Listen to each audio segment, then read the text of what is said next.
لیے پڑھا کہ سورت کے اندر وَأَذِّنْ فِي النَّاسِ بِالْحَجِّ يَأْتُوكَ رِجَالًا، حضرت ابراہیم علیہ السلام کی اس صدا اور ندا کا ذکر ہے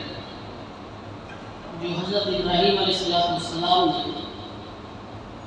کعبے کے گرد ایک پہاڑی پر چڑھ کر اللہ کے حکم سے پوری دنیا کے لیے صدا لگائی تھی۔ جب اللہ کے گھر کو حضرت ابراہیم علیہ السلام نے تعمیر کر دیا تو اللہ تعالیٰ نے حکم فرمایا کہ ابراہیم تم آواز لگاؤ، لوگ یہاں دور دراز سے آئیں گے اور میرے گھر کی زیارت کریں گے۔ ابراہیم علیہ السلام نے عرض کیا، اے اللہ اس بیابان جنگل کے اندر میری آواز کو کون سنے گا؟ یہاں تو سوائے پہاڑوں کے اور چٹیل میدان کے کچھ نظر نہیں آتا۔ اللہ تبارک و تعالیٰ نے حکم دیا، ابراہیم تمہارا کام ندا لگانا ہے اور ہمارا کام اس ندا کو لوگوں تک پہنچانا ہے۔ بعض علماء کا یہ بھی کہنا ہے کہ ابراہیم علیہ السلام نے اس وقت جو آواز لگائی تھی اس آواز پر قیامت تک جتنے بھی لوگ آنے والے ہیں ان لوگوں میں اللہ تعالیٰ نے جن جن لوگوں کو اپنے گھر کی زیارت کے لیے قبول فرمایا ہوا ان تک اللہ تعالیٰ نے اس آواز کو پہنچایا، اور اسی وقت حضرت ابراہیم علیہ السلام کی اس آواز پر لبیک اللہم لبیک کی صدا حجاج اکرام نے لگائی۔ یعنی اللہ سبحانہ و تعالیٰ نے وہ نظام اسی وقت بنا دیا۔ اسی لیے آپ دیکھیں کہ حج کا جو تعلق ہے بظاہر وہ مالی عبادت ہے، لیکن وہاں تک پہنچنا یہ صرف مال کے بلبوتے پر ممکن نہیں ہے۔ کتنے ہمارے بھائی ایسے ہوتے ہیں جن کے پاس مال بھی ہوتا ہے، اسباب بھی ہوتے ہیں، اور وہ چاہتے بھی ہیں، ارادہ بھی رکھتے ہیں، لیکن اللہ تبارک و تعالیٰ کی طرف سے ان کے لیے یہ فیصلہ نہیں ہوتا، چونکہ انہوں نے عالم اربا میں حضرت ابراہیم علیہ السلام کی اس صدا پر لبیک کہا ہی نہیں، وہ دنیا میں کیسے اس صدا پر لبیک کہہ سکتے ہیں؟ اور کتنے ایسے ہوتے ہیں جو ہمارے آنکھوں کے سامنے، ہمارے معاشرے میں، ہمارے سماج میں بظاہر فرنیچر نہ بہت بڑے نقشے ان کے پاس نہیں ہیں، بظاہر لگتا بھی نہیں ہے کہ یہ اتنے مہنگے سفر کو افورڈ کر سکتے ہیں، برداشت کر سکتے ہیں، لیکن اللہ تعالیٰ ان کے لیے راستے نکال دیتے ہیں، شکلیں بنا دیتے ہیں، اور ایک مرتبہ نہیں متعدد مرتبہ اللہ کے گھر کو آتے ہیں، اللہ کے گھر کو دیکھتے ہیں۔ اور یہ بات بھی حقیقت ہے کہ بندہ جب حج پر جاتا ہے یا عمرے پر جاتا ہے تو اس کو وہاں جانے کے بعد سب سے زیادہ جو افسوس ہوتا ہے وہ اس بات کا ہوتا ہے کہ بہت تاخیر ہے۔ جو بھی جاتا ہے وہ سب سے زیادہ یہی افسوس کرتا ہے کہ بہت پہلے آنا چاہیے تھا، بہت تاخیر ہو۔ کیونکہ حج کا جو تعلق ہے مالی عبادت تو ہے، لیکن جسمانی عبادت کے اعتبار سے جتنی مشقت، جتنا مجاہدہ، جتنی تکلیفیں حج کے موقع پر حاجی کو آتی ہیں وہ کسی دوسری عبادت میں نہیں آتی۔ اسی لیے اللہ کے نبی صلی اللہ علیہ وسلم نے خواتین کا جہاد حج کو قرار دیا۔ حضرت عائشہ رضی اللہ عنہ نے حضور سے یہ درخواست کی کہ اللہ کے نبی یہ مرد حضرات جو ہے وہ جہاد میں جاتے ہیں اور خوب سارا ڈھیر سارا ثواب اور اجر اللہ سے حاصل کرتے ہیں، اللہ کی رضا حاصل کرتے ہیں، ہم کیا کریں؟ ہم تو جہاد میں جا نہیں سکتے۔ اللہ کے نبی صلی اللہ علیہ وسلم نے ارشاد فرمایا یہ جو حج ہے یہ عورتوں کا جہاد ہے۔ ظاہر بات ہے جب مردوں کے لیے اتنے مجاہدہ ہے تو خواتین کے لیے کتنا مجاہدہ ہے۔ 5 دن حاجیوں کے لیے اتنے مشکل کے ہوتے ہیں کہ نہ تو وہ صحیح سے کھا پاتا ہے اور نہ وہ صحیح سے اپنی زندگی کی دوسری ضروریات نہیں کر پاتا۔ تو یہ جو واقعہ اس کے اندر ذکر کیا گیا ہے بہت مختصر ہے، حج کا کہ دیگر احکامات کو دوسری صورتوں میں مستقل آئے ہیں، سورہ بقرہ کے اندر اور دیگر صورتوں میں مستقل حج کے احکامات بیان کیے گئے ہیں، لیکن یہاں پر صرف جو حضرت ابراہیم علیہ السلام نے ابتدا کی، اس ابتدا کی مناسبت سے اس صورت کا نام سورۃ الحج پڑا۔ یہ جو آیت میں نے آپ کے سامنے تلاوت کی ہے، ظاہر بات ہے کہ ایک ہی صورت ہے، ایک ہی آیت ہے، سورۃ الحج بھی 11ویں آیت ہے۔ اس آیت کے اندر اللہ تبارک و تعالیٰ نے ایک حقیقت کو بیان فرمایا ہے، اور یہ ایسی حقیقت ہے جو حضور صلی اللہ علیہ وسلم سے آج تک چلی آ رہی ہے اور آج سے قیامت تک چلتی رہے گی۔ اللہ تبارک و تعالیٰ نے امت مسلمہ کے اندر ایک ایسی جماعت، ایک ایسا گروہ، کچھ ایسے لوگوں کا ذکر کیا ہے جو ایمان تو لاتے ہیں لیکن ان کا ایمان دل کے اندر گہرائیوں میں نہیں پہنچ پاتا، اوپر رہتا ہے۔ یعنی وہ مسلمان تو ہوتے ہیں، بظاہر نام بھی مسلمان ہوگا، نماز بھی پڑھیں گے، روزے بھی رکھیں گے، عبادتیں بھی کریں گے، لیکن وہ جو ایک کسوٹی ہے ایمان کی، اس کسوٹی پر وہ کھڑے نہیں ہوتا۔ اس طرح کی جماعت، اس طرح کا گروہ حضور کے زمانے میں بھی تھا، آج بھی موجود ہے اور قیامت تک موجود رہے گا۔ جو مسلمانوں کے اندر موجود رہے گا، مسلمانوں کے نام سے رہے گا، لیکن اندر سے وہ اسلام سے نفرت کرے گا، اسلام کے احکامات، شریعت، سنت، اسلامی قوانین اس کی آنکھ کو چبھیں گے اور وہ تکلیف محسوس کرے گا کہ وہ جی رمضان آ گئے، اب یہ اور مصیبت، اب کھلے کھا نہیں سکتے، اب پی نہیں سکتے، اب کھانا بھی ہے تو چوروں کی طرح چھپ چھپ کر کھائیں گے، اب ایک مہینے اور نہیں مصیبت آتی۔ ایسی جماعت ہر دور میں موجود رہی ہے، اس دور میں بھی موجود ہے۔ اذان ہو جاتی ہے تو ان کے تیور بدل جاتے ہیں، چہرے بدل جاتے ہیں، اذان ہو گئی ہے، نماز پڑھنی یا نماز ہی نہیں پڑھیں گے، بہت اچھی مجلس لگی ہوئی ہے، محفل چلی ہوئی ہے، کھانا چل رہا ہے، اذان ہو گئی، ارے اذان ہو گئی، پورا مزہ کرتے رہو۔ یہ جماعت حضور کے زمانے میں یہ جماعت تھی،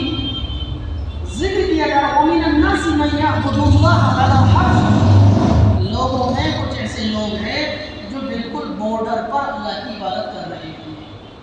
بارڈر پر اللہ کی عبادت۔ فَإِنْ أَصَابَهُ خَيْرٌ اطْمَأَنَّ بِهِ، اگر ان کو کوئی خوشی مل جاتی ہے، کوئی انعام مل جاتا ہے، کوئی بشارت مل جاتی ہے تو وہ مطمئن ہو جاتے ہیں کہ اچھا ٹھیک ہے، اللہ کا شکر ہے، مسلمان ہے، ہماری بھی رائے حاصل کریں، ہمارے بھی مزے آ رہے ہیں۔ یعنی وہ مسلمان ہیں صرف خوشیوں کے لیے، بشارتوں کے لیے، انعامات کے لیے، لوٹنے کے لیے۔ وَإِنْ أَصَابَتْهُ فِتْنَةٌ، اور اگر کوئی آزمائش آ جاتی ہے، کوئی پریشانی آ جاتی ہے، مسلمانوں کے اوپر کوئی ڈنڈا چل جاتا ہے، کوئی بلڈوزر چل جاتا ہے، انقلب علی وجہہ، تو وہ چہرے کو پھیر لیتے ہیں، وہ بھاگ کھڑے ہوتے ہیں، وہ ڈرنے لگتے ہیں اور کوسنے لگتے ہیں کہ ہمیں کیوں مسلمان بنا دیا، ہم کیوں مسلمان ہیں، ڈنڈا ہمارے لیے ہوگا اس چلنے کے لیے، ہمارے گھروں کو تباہ کیا جائے گا، ہمارے گھروں کو منہدم کیا جائے گا۔ یعنی وہ بالکل بارڈر پر کھڑے ہوئے، ان کا ایمان لانا صرف اس لیے ہے کہ ان کو انعامات ملیں، ان کو بشارتیں ملیں۔ اگر ان کے اوپر حالات آ جائے، آزمائش آ جائے، پریشانی آ جائے تو بھاگ کھڑے ہوتے ہیں۔ منافقوں کا حال حضور کے زمانے میں یہی تھا، یہ جو گروہ تھا بظاہر حضور کے ساتھ، اور عبداللہ ابن ابی ابن سلول جو منافقوں کا سردار تھا، سورۃ المنافقون میں اس کی جو صفت بیان کی ہے، کم وقت اگر دیتا تھا چمنی تو ظاہر ایسے کرتا تھا، پورے مدینے میں گاتا ڈولتا تھا، ہم نے محمد کی مدد کی ہے، ہم نے محمد کی مدد کی ہے، ہم محمد کا ساتھ دیتے ہیں۔ جمعے کے خطبے سے پہلے خود بیان کرنے کے لیے کھڑا ہو جاتا۔ وَإِذَا رَأَيْتَهُمْ تُعْجِبُكَ أَجْسَامُهُمْ وَإِن يَقُولُوا تَسْمَعْ لِقَوْلِهِمْ كَأَنَّهُمْ خُشُبٌ مُّسَنَّدَةٌ، قرآن سورۃ المؤمنون منافقون میں اس کی صفت بیان کی گئی کہ ایسی میٹھی زبان بولتا ہے کہ جب بولتا ہے تو آپ اس کے پاس کام دھرو گے، سنو گے، کتنی اچھی بات بول رہا ہے، لیکن دل اس کا کافر ہے۔ جمعے میں کھڑا ہو جاتا اور کہتا محمد صلی اللہ علیہ وسلم ہمارے نبی ہیں، ہم ہر حال میں ان کے ساتھ ہیں، لیکن جب میدان جنگ سجتا تو پیٹ پھیر کر بھاگ کر چلے آتے اور راستے میں کہتا ہے کہ محمد کو کیا ہو گیا ہے، 313 صحابہ ہیں، ان کو لے کر جا رہے ہیں، نہتے ہیں، کہاں پر پاؤ گے ان کو، ہمارے بس کا کام نہیں ہوتا۔ این میدان کے اندر حضور کو چھوڑ کر بھاگ کر غزوہ تبوک کا میں نے گزشتہ کا ذکر کیا تھا کہ اللہ کے نبی صلی اللہ علیہ وسلم کے پاس آ رہے ہیں اور کہہ رہے ہیں ان بیتنا اولا وما هي باولا یریدون الا فرارا، کہہ رہے ہیں کہ اللہ کے نبی ہمارے گھر جو ہے نا کھلے ہوئے ہیں، ہمارے بیوی بچے کلمہ ہے، اگر ہم سب چلے جائیں گے اللہ کے راستے میں جہاد کے لیے تو پھر ہمارے گھروں کی کون حفاظت کرے گا، آپ ہمیں اجازت دیں۔ اللہ کے رضوان میں ان کے گھر کھلے ہوئے نہیں ہیں، یہ تو رائے فرار اختیار کرنا چاہتے ہیں، ان کا ارادہ تو یہ تو ہر زمانے کے اندر اس طرح کے لوگ، اس طرح کا گروہ، اس طرح کی جماعت موجود رہی ہے۔ آج اس دور کے اندر آپ دیکھیے ایک طبقہ ایسا پیدا ہو گیا ہے جو بظاہر مسلمان ہے لیکن وہ اپنے مفاد کے لیے، اپنی مفاد کے لیے، چند ٹکڑوں کے لیے، معمولی سے منصب کے لیے وہ پوری قوم مسلم کا سودا کرنے کے لیے تیار ہے، پوری قوم مسلم کو خریدنے کے لیے تیار ہے، اور سودا وہ بھی رہتا ہے مسلمانوں کو معلوم بھی نہیں چلتا۔ بڑی بڑی ڈالی والے، ٹوپی والے، چھٹے اور ٹوپے والے حیرت کی چیزیں معلوم چلتا ہے کہ فلاں آدمی نے منافقت کی، فلاں آدمی نے چغلخوری کی، فلاں آدمی نے جھوٹ بوئی کی۔ کتنے ایسے نوجوان ہیں امت مسلمہ کے جنہوں کے اندر بند ہے اسی منافق کی وجہ سے، جنہوں سازشیں رچی، جو ہماری جماعت کے اندر، ہمارے معاشرے اور سماج کے اندر دیمک کی طرح اس معاشرے کو کھا رہے ہیں، گھن کی طرح اس معاشرے کو چیر رہے ہیں۔ امت مسلمہ کا سینہ انہوں نے چیر کر رکھ دیا ہے۔ مطلب اس طرح کے حالات میں 5-5 ہزار روپے میں، 3-3 ہزار روپے میں اپنی حیثیت کو بیچنے کے لیے، اپنے ایمان کو بیچنے کے لیے یہ افراد تیار ہو جاتے ہیں اور بڑی شان سے چلتے ہیں، بڑی عزت سے چلتے ہیں اور معاشرے میں اپنا ایک ہولڈ رکھتے ہیں کہ جی ہم جو ہے نا فلاں کے آدمی ہیں، ہم سے بچ کر رہے ہیں نا، یہ ہے بتا اس کے بارے میں بتایا گا ان کو کوئی مطلب نہیں ہے دین سے، اسلام سے، مسلمانوں سے اور اسلام کی عزت سے، مسلمانوں کی عزت سے، مسلمانوں کے گھر بار سے، ان کی اولاد سے کوئی مطلب نہیں ہے، ان کو چند ٹکڑے چاہیے اور تھوڑا سا منصب اور تھوڑا سا عہدہ چاہیے، بس اس کے خاطر اپنے آپ کو بیچنے کے لیے تیار ہے۔ یہ دین کا سودا کرنے کے لیے، یہ قوم و ملت کا سودا کرنے اور یہ عین موقع پر اب آپ دیکھیں کہ ابتداء کی ہوا پھیلی ہوئی ہے پورے ملک کے اندر۔ اگر آپ غور کریں گے، اس کی گہرائی میں جائیں گے، لاکھوں لوگ، لاکھوں بچیاں، لاکھوں لڑکے، نوجوان مرتد ہو چکے ہیں۔ اگر آپ اس کی گہرائی میں جائیں گے تو آپ کو معلوم چلے گا کہ یہ طبقہ ہے جو مرتد ہو رہا ہے، وہ یہ وہی طبقہ ہے جو یعبدون علی حق، جو بارڈر پر اللہ کی عبادت کر رہا ہے، بارڈر پر کھڑا ہوا ہے کہ ٹھیک ہے حالات صحیح رہے تو مسلمان ہے ہی، اور حالات خراب ہو گئے چلے گا اس طرف کہاں دقت ہے، کون سی مصیبت آ جائے گی؟ ان کو کیا معلوم کہ دنیا کی سب سے بڑی نعمت اور دولت اگر کوئی ہے تو وہ دین اسلام ہے۔ سارے خزانے ایک طرف، سونے چاندی کے سب کچھ ایک طرف، قرآن نے تو حقیقت بیان کر دی ہے وَلَعَبْدٌ مُؤْمِنٌ خَيْرٌ مِّن مُشْرِكٍ، کہ ایک مومن غلام، ایک مومن غلام مشرک سے بہتر ہے۔ اب وہ مشرک چاہے کلیکٹر ہو، ڈی ایس پی ہو، راجہ ہو، مہاراجہ ہو، کسی ملک کا وزیر اعظم ہو، کوئی بھی ہو، میں مشرک سے قرآن نے کہا، اس کی صفت بیان نہیں کری، وہ کوئی بھی ہو جس کو تم سوچ سکتے ہو، اس سے بہتر ہے کون؟ ایک غلام مومن۔ اللہ کے نبی صلی اللہ علیہ وسلم کا ارشاد ہے، ایک مرتبہ حضور صلی اللہ علیہ وسلم تشریف فرما تھے تو ایک انتہائی غریب اور مفلس غلام جو ہے پھٹے پرانے حال میں سامنے سے گزرا، حضور نے صحابہ سے پوچھا تم ان کے بارے میں کچھ رائے رکھتے ہو، ان کے بارے میں تمہارا کیا خیال ہے؟ کہنے لگے اللہ کے نبی یہ تو ہمارے معاشرے کا مسلم غلام ہے جس کی کوئی حیثیت نہیں ہے، یہ اگر کسی کو رائے دے تو اس کی رائے کو پورے دار میں ڈال دیا جائے، کہیں پر رشتہ بھیجے تو کوئی اس سے رشتہ نہ کرے، یعنی اس کی سماج میں معاشرے میں کوئی حیثیت نہیں، لیکن ہے مسلمان۔ تھوڑی دیر بعد قریش کا ایک بہت بڑا سردار وہاں سے گزرا، بہت وجاہت والا، بڑے مقام مرتبے والا۔ حضور صلی اللہ علیہ وسلم نے صحابہ سے پوچھا اس شخص کے بارے میں تمہارا کیا خیال ہے؟ کہنے لگے اللہ کے نبی، یہ تو قریش کا سردار ہے، اس کا تو بڑا مقام مرتبہ ہے، اس کی رائے کی بڑی اہمیت ہے، اگر یہ کہیں رشتہ بھیجے تو لوگ اپنے لیے اس کو سعادت مند خوش نصیب سمجھیں۔ حضور صلی اللہ علیہ وسلم نے اس موقع پر اسلام کی جو حقانیت بیان فرمائی، آپ صلی اللہ علیہ وسلم نے ارشاد فرمایا کہ وہ جو غلام مومن پہلے جو گزرا تھا جس کے بارے میں تمہاری یہی رائے تھی، وہ مومن اس کے مقابلے میں اتنا بہتر ہے کہ اگر اس معزز کافر سے پوری دنیا بڑھ جائے، پوری دنیا، تب بھی یہ اس کا مقابلہ نہیں کر سکتا، اتنا بڑا مقام مرتبہ اس کا ہے صرف ایمان کی وجہ سے۔ تو کوڑیوں میں بکنے والے لوگ، معمولی عہدوں کی خاطر اسلام کا سودا کرنے والے لوگ حضور کے زمانے میں بھی موجود تھے، آج بھی موجود ہیں۔ حضور کے زمانے میں یہ گروہ کیا کرتا تھا؟ آپ تمام غزوات کو اٹھا کر دیں، جتنے غزوات تھے حضور کے زمانے میں، یہ گروہ جو ہے بازار حضور کے ساتھ رہتا تھا، ہر مجلس میں بیٹھتا تھا، حضور کی مجلس میں بیٹھتا تھا، اور بعض جو مشورے ہوتے تھے ان مشوروں کو لیک کرتا، جا کر دشمنوں کو بتاتا کہ آج ہی پلاننگ ہو رہی ہے، آج ہی مشورہ ہوا ہے، آج ہی مشورہ ہوا ہے، یہاں تک کہ عبداللہ ابن ابی بن سلول جو ہے اس کے تار براہ راست یہودیوں سے جڑے ہوئے تھے، یہودیوں سے۔ اور امت جو ہے یہ یوں نہیں ہو رہی ہے، اللہ نبی صلی اللہ علیہ وسلم کی امت کو کس طرح سے مارا جا رہا ہے، کچلا جا رہا ہے۔ غزہ کے جو حالات ہیں وہ ایسے نہیں بن گئے، اس کے پیچھے پورا منافقوں کا ایک گروہ جو بڑے بڑے عہدوں پر ہے، جن کی طرف آپ انگلی کریں، اشارہ کریں تو لوگ آپ کی گربان پکڑ لیں، ایسے لوگ، لیکن وہ کتاب یہودی سے جڑے، براہ راست یہودی سے جڑے ہوتے ہیں۔ ورنہ تو آپ دیکھیے کہ 57 ملک، مسلم ملک 57، مٹھی بھر یہودی ہے، تاکہ لوگوں کی کھوپڑی پر بڑھ چلا، اور کس طرح سے ظلم ہے کہ ان سے آنسو تارے ہو جاتا ہے،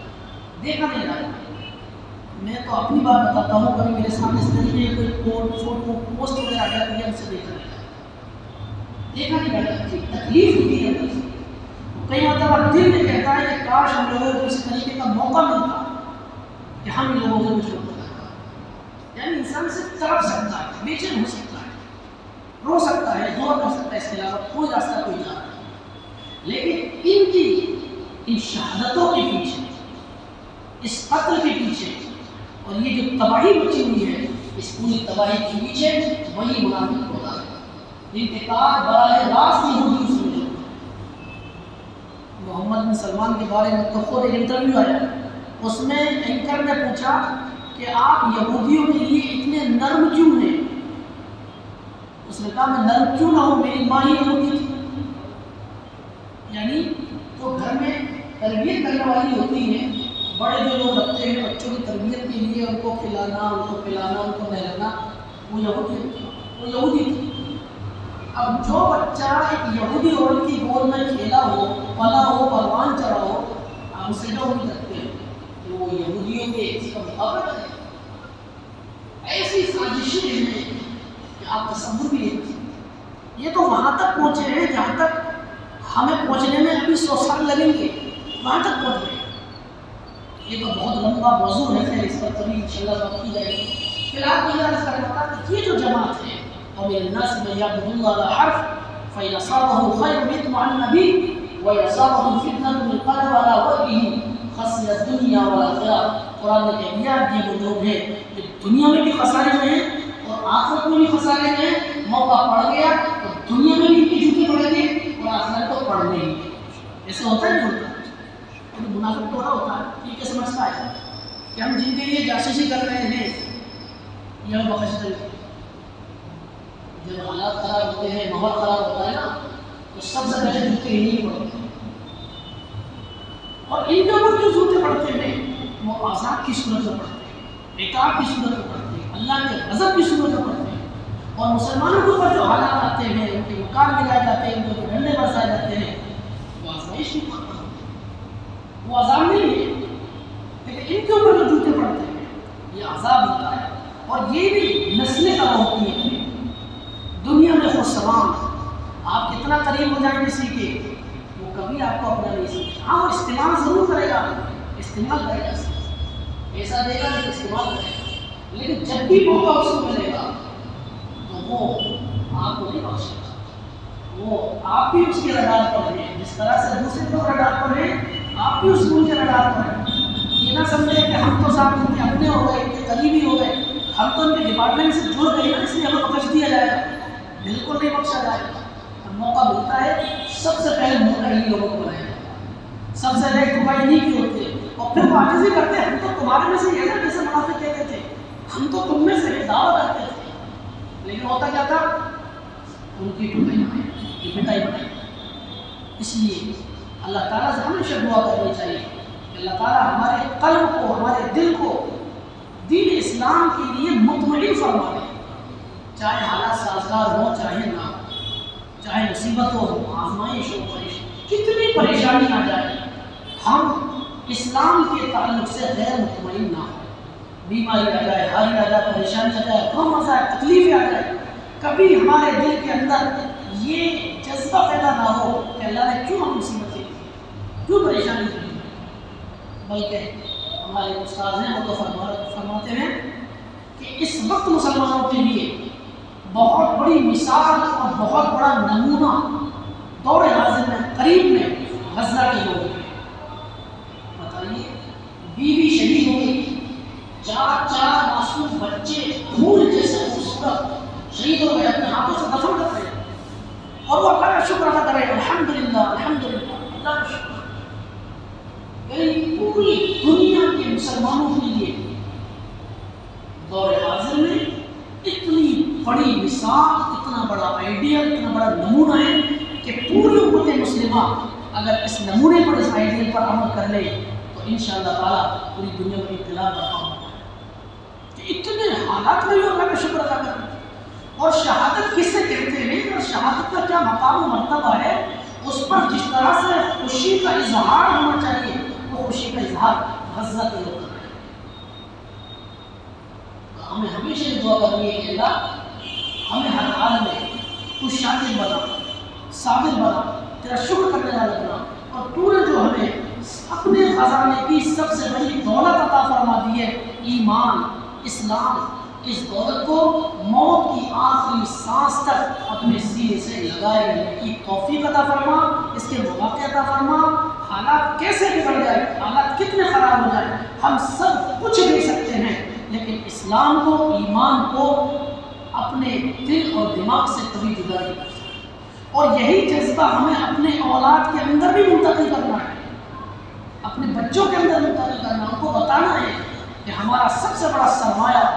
سب سے بڑی دولت یہ اسلام ہے، دین اسلام ہے۔ کچھ بھی ہو جائے ہم سب کچھ بیچ سکتے ہیں، سب کچھ برداشت کر سکتے ہیں، لیکن اسلام کا سودا کبھی نہیں کریں گے۔ یہ ہمیں اپنے بچوں کے دل و دماغ کے اندر بیٹھانا ہے۔ چونکہ ملک کے حالات جو ہے اس پر مجھے کچھ کہنے کی ضرورت نہیں ہے، 2024 کے بعد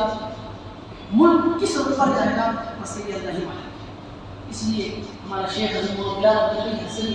حفیظہ اللہ ابھی چند روز پہلے ایک تحریر آئی تھی، اس میں حضرت نے فرمایا یہ امت کتنی بے بس ہو گئی ہے، کتنی بے بس ہو گئی ہے کہ اللہ نے اس امت کے لیے، خصوصاً ہندوستان کے لوگوں کے لیے یہ رمضان بہت بڑی نعمت کے طور پر عطا فرمائے ہیں کہ وہ اللہ سے اس رمضان کے اندر ملک کے حالات کے بدلنے کی فیصلے کروائے، اور اس ملک کے اندر انصاف پسند عادل بادشاہوں کے فیصلے کروائے، ایسے حکمرانوں کے فیصلے کروائے جو انسانیت کو سمجھتے ہیں،